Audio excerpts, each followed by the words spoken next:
全部嘅新增加2個確診病例，都係境外使落來嘅，也係總共有382例嘅。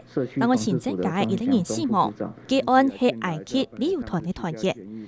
指揮中心宣布一下意思，針對觀光景點也是也到人當道嘅公共場所，要實施人流管制，攤商係個消費者應該要全程戴定作業咩？指揮中心初步宣布，舞堂同酒店要全面停業。不過有醫生認為，全面禁止對疫調冇幫助。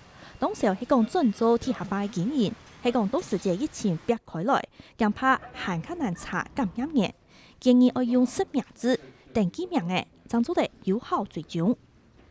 疫情影響到旅遊業，有業者講，交通部提出來嘅退款利子優惠方案，全台灣12000間合法嘅旅宿，現時是有200間有申請到，條件提高嘅。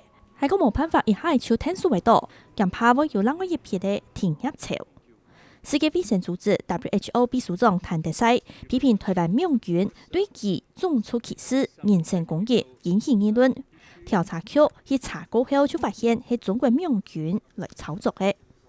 也建議咧，歐洲國家疫情有下跌咧。西班牙政府講，當天疫情開始控制下來，未睇到高峰期有下跌。現時還係宣布緊急狀態，要幫助到4月底。